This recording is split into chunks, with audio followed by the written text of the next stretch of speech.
नहीं नहीं, आप मेरी बात समझो। देखो ये क्वेश्चन कुछ ऐसे दिया हुआ है, ऐसे दिया हुआ है, जो मैंने वर्कशीट दी थी उसका 8 क्वेश्चन है। इसमें कहा हुआ है ये वाली लाइन इसकी पैरेलल है।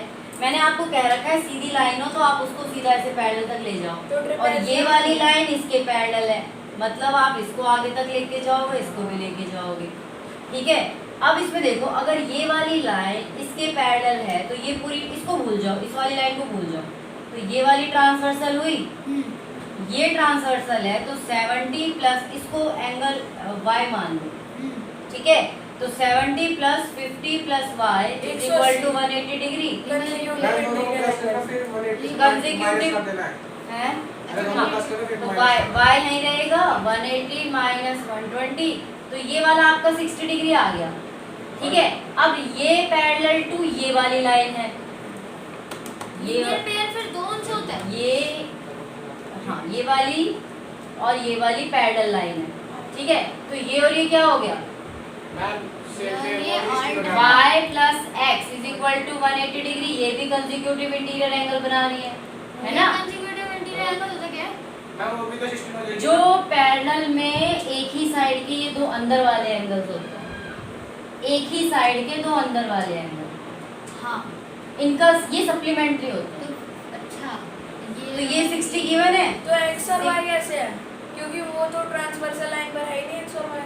क्या x और y तो अरे ये लाइन, ये वाली लाइन इसके पैरेलल है, अगर ये इसके पैरेलल है तो ये ट्रांसवर्सल लाइन हुई। अगर इसको और आगे तक लेके जाओगे तो ये और ये हो गया ना। तो आपने हाँ 70 कहाँ पे लिया है? ऊपर वाले में CIA भाई ये दोनों का इस sum एंगल होता और ये पूरा एंगल, इसलिए ये लाइन थोड़ा इसमें जाएगी, ये ट्रांसवर्सल है ना, होता है। ये वाली लाइन ट्रांसवर्सल है, तो ये वाला एंगल और ये पूरा वाला एंगल, तो मैंने इसको y मान लिया। ये 70 इधर भी तो जा सकता था ऊपर। यहाँ हाँ। तो वो तो बात बराबर है, फिर ये 70 ऊपर ले जाओ, एडोरेट interior angle 70 plus 50 plus y 180 linear पे, उससे भी कर सकते हाँ हैं। ठीक है, ऐसा ना मेरे हाँ। CIA वाला समझ नहीं आया। बेटा जब भी आपको लगे ना कि पैरेलल लाइन की एक ट्रांसवर्सल लाइन है, तो दो एंगल उसके 180 सप्लीमेंट्री होते हैं, अंदर वाले एक साइड वाले दो एंगल, उसको बोलते हैं कंसेक्यूटिव इंटीरियर एंगल। 120 होगा उसका। हाँ, तो इसका x की वैल्यू क्या आ गई, 120 डिग्री। आगे समझ में, बस इतना सा था इसमें। आगे प्रूफ दैट वाले क्वेश्चन करते हैं। ये 5th है। 6.1 question number 3, exercise 6.1 question number 3 proof that का है। प्रूफ करना है हमें।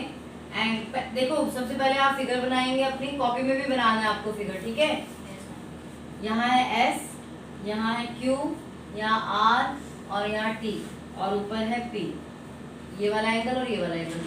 सबसे पहले आप गिवन लिखेंगे कि गिवन क्या क्या है आपको। तो गिवन है आपका angle PQR is equal to angle PRQ।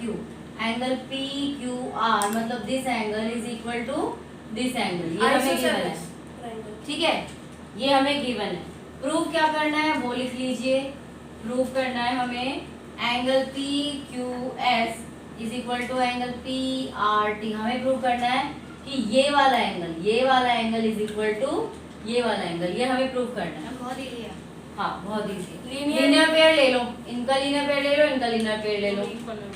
ठीक है, दोनों 180 के डिग्री के बराबर होते हैं, फिर दोनों को इक्वल रख देना। 99। देख लो कैसे करेंगे प्रूफ।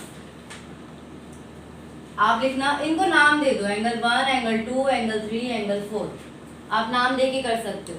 तो आप लिखेंगे angle 1 plus angle 2 is equal to 180 degree, linear pair axioms आपका लग जाएगा यहाँ। Angle 3 plus angle 4 is also 180 degree, ये भी लीनियर पेयर। इसको इक्वेशन 1 नाम दे देना, इसको इक्वेशन 2 नाम दे देना। ठीक है, अब आप लिखोगे फ्रॉम 1 and 2। अब दोनों ही ये 180 डिग्री के बराबर है, तो इसका मतलब इसके जो LHS में है वो भी बराबर होगा, है ना। तो आप लिख देंगे angle 1 plus angle 2 is equal to angle 3 plus angle 4। अब हमें गिवन क्या है, ये इसके बराबर है, यानी कि angle 2 is equal to angle 3। तो ये तो हमें गिवन है ना, angle 2 is equal to angle 3। तो क्या मैं इस एंगल 2 की जगह एंगल 3 रख सकती हूँ? हाँ, फिर मैं माइनस में रख चले सकते हो ना? तो एंगल 1 इक्वल्स एंगल 4। एंगल रख सकते हैं, तो आप यहाँ लिख देंगे, यहाँ ब्रैकेट में ऐसे लिख देना angle 2 is equal to angle 3 given, ये हमें दिया हुआ है। तो angle 1 plus angle 3 is equal to angle 3 plus angle 4। Equal to के साइड में अगर सेम साइन का होता है, सेम साइन का, तो वो कैंसिल आउट हो जाता है। तो angle 1 is equal to angle 4, यही हमें प्रूव करना था। Angle P Q S is equal to angle P R T. आगे बात समझ में? मुश्किल है ज्यादा? नहीं ना, इजी सा है। इसके बाद 4 और 5 ये उतार लो पहले। मम्मी याद आ गया बस। क्वेश्चन नंबर 4, ध्यान से देखिएगा इसको भी। इसमें हमें गिवन क्या है? हमें गिवन है x plus Y is equal to W plus Z, और ये ऐसे कुछ दिया हुआ है हमें फिगर में, और एक ऐसे दिया हुआ है, ये वाला x है, ये वाला w है, और ये वाला z है, और ये वाला y है, ये a है, ये o है, ये b है, ये c है, ये d है। प्रूव क्या करना है हमें? प्रूव करना है हमें AOB इज अ लाइन। अगर हमें इसको लाइन प्रूव करना है तो मतलब या तो हमें W plus Z is equal to 180 prove करना पड़ेगा। मतलब या तो अगर आप ऐसे कर दोगे W plus Z is equal to 180, या फिर x plus Y is equal to 180 करना पड़ेगा।